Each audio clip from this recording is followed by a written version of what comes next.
Okay, Joshua, you ended up top 32, right? Yeah, You had YCS Ghent. Robin, you played kind of the same deck, but bubbles. Or card by card, the same deck. Exactly the same deck, except for one extra deck card, which we'll talk about. right. Okay, anything you want to say before you go to the list? Shout out to the best team in the world, Plexi Card Gaming, and our sponsors, Ultimate Guard and Card Markets. Right. That's it. I guess we'll do the other shout outs at the end of the profile. Okay. Yeah. Yeah. Okay, so we played the best deck. It's the best deck because you can play like 3 Exodia, which is this. Every game you draw this card, you win basically. So that's quite nice. And then for the rest of the monsters, like giant monster amounts, trash. That's it. This hand drop is just, I think, the best hand drop in the format. The format is so wide open, and this just interacts with everything, so that's nice. So 6 monsters. And also 6 traps, I think. Oh, 7. We played 6 hand traps, impermanents. It's good against standard, really good against the Lunar Light deck because they go for Azathoth. And after Azathoth you can still interact with this, and they want to set up Order or EV, which we'd rather not play against, so we decided to play this. And it was good for me. Yep. And then this Floodgate, which is insane. Basically, if you open Ray and this against any combo deck, you should win the game. And then for this sort of spicy but not really part, we played Gone Metaverse. This was actually Robin's idea. Exactly, yeah. Yeah, we were like on 37 cards, and then Robin was like, we should play this. Set rotation and Mystic Mind. Yeah. Basically just have like another ways to start the game with the nice addition that you can actually kind of just like block your own moves. Like I'm not sure how many times you won with mine. I think like 4 games or something. Yeah. So it worked out. Yeah, like it's just really nice because this deck has a problem with just getting into the game. So there were like a lot of games where I just Metaverse for this, so I could play on the next turn. And then there were a lot of games as well where I just went like Metaverse for the mine and locked my opponent out, which was really nice as well. So it was sweet. 7 traps, and then the spells. These help you play. These help you play as well. So for Anchor, because they help you finish the game. This helps you start the game. This is the best card ever printed. This is like called by the Grey Pop, that is good. And then just the one-offs like this Hercules base, which you really need to play now. Like you needed to play it before, but now even more. That's all the striker cards. Fairly basic. Like some people are playing double anchor, but I think it's probably only correct to play double anchor if you're playing Desires, which we opted not to because you want to play the grind game, and with Desires you just destroy the deck basically. Like we talked about it a lot, and basically the Metaverse and the set rotation were like the Desires because they help you get into the game, and once you're into the game you never want to activate Desires. Okay. So that's why we didn't play Desires. Right. Then Cyclone. Basically, like everybody's playing Orcus in every deck, and this is like the card that helps stop the disruption part of the Orcus combo, whether they set up the Babel or the counter trap. This interacts with it.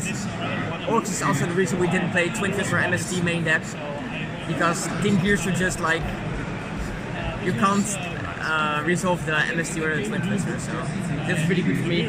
Except when I drew 3 of this in top 32 and I couldn't play, so... The saddest part of the weekend. Yeah. Then we played the Boots package, which I guess is staple that upstarts, helps you play, and then like we talked about these, it's like 27 spells I think, 26, a lot of spell cards. Extra deck? Yeah, sure. So this is the one difference between the deck Roman and I played. So obviously we just played the Striker Links. Now I played 3 Hayate, but Robin, well, I guess you should. Yeah, basically I just like to play Bomber because we discussed on Friday evening that it doesn't come up that often that you actually need the third Hayate. Funny, For me, it's basically it worked out. Like Homer won me games, so did third Hayate for you. Yeah. So actually, it worked out for some reason. It's like in the last round of yesterday, I was playing against Thunder, and literally my only win condition was summoning the last Hayate and just attacking for game. He was at 700, like all my rays were engraved, the token thing was banished, so I needed to hit him, and he had Colossus and Titan. So I went like, token, it's fine, okay, Hayate, summon is fine, okay, battle phase, attack. He was like, what's life? Like 700, so I was like, oh.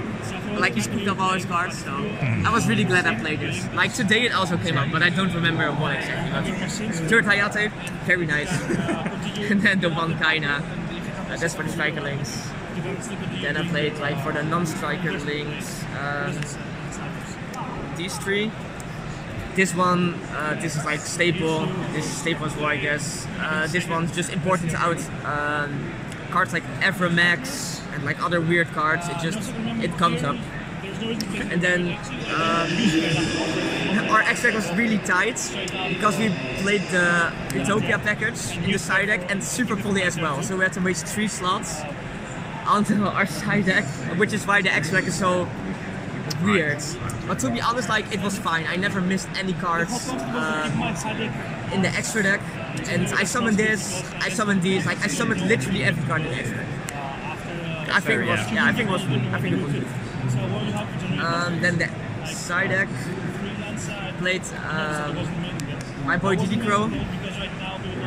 I think I never drew it actually, or maybe I drew it once and like he couldn't combo, so I drew it anyway. So the thing is, like, this is good against Lunalite usually before they go Azatov. It's good against the Mirror as well as good against Salamangreat. It's just really versatile. It covered a lot of bases. While it was hard to like get everything in the side deck together, which you'll see. Like, the side deck is a bit weird.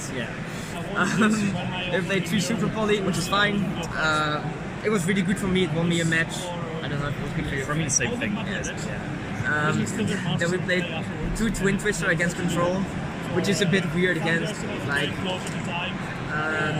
it won me a match, so that was fine. Then we played the Utopia double. It won me a match in combination with this, like I Twin Twisted him and then I Utopia him and then it was game. I think, like, except that one game, I drew it every game I sided in, which was a little bit unfortunate. But like, it's just statistically unlikely, so I still think it's good to play, even though it was not good for me. And then, now it's gonna get even worse. We played 2 White Howling, because I think it's the best card in the Striker Mirror. Like, a lot of people are playing Shared Rides, but this just, like, it just ends their turn, which is crazy in my opinion. I never drew it, I think. Or maybe I drew it in top 32, but I didn't have any playable cards, so that was a little... Maybe Shared Ride would have been better there. Something to think about. And then more bad ratios. We played 2 summon limits. So I think I drew it 1 time and got Twin Twister. It won me like every game I drew it, but yeah, like, it's amazing to learn at home, but we literally had like no space to fit everything we wanted to fit in. Yeah, exactly. The side deck was so tight, it was like the extra deck. But yeah, like Ruben said, you should win every game where you draw this and Ray and they can't out it. Like, it's so hard to out. Unless they just have Cyclone or Twin Twister or whatever.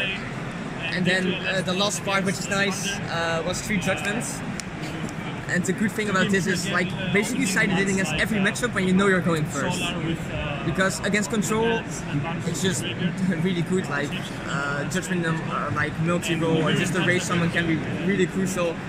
And against Combo, it's really good because they will side in like all the back row hates, and this, if they don't have back row hates, it's disruption against their combo. And if they do have the back row hates, it's protection for like your summon limit or there can be only one. So this card's just amazing, basically. Nothing else to say. Okay. That's it. The deck was great. Any last words? Yeah, I want to shout out Raphael Nevin, because he went X2 as well, but he didn't end up topping, which is really unfortunate. Shout out to Robin, because like we made the deck together on the Friday night, and I think I'm really glad with how it turned out. Even though the ratios were really weird, I'm really happy with the deck. It's just sad he he drew the last round, so he didn't. Right. Didn't say this last Right. one. Yeah, like from my side on, shout out truly to you. Like, it's probably the first event in a long time where I'm actually playing not Control. Because I literally don't like controlling, but I just realized this tournament how good it actually feels to play Control. So yeah, it was a great tournament. Really kind of okay, I guess. So I think we did well. Oh, shout out to Ray, she's the best. Always getting me there. Okay, thanks for the list. Congrats.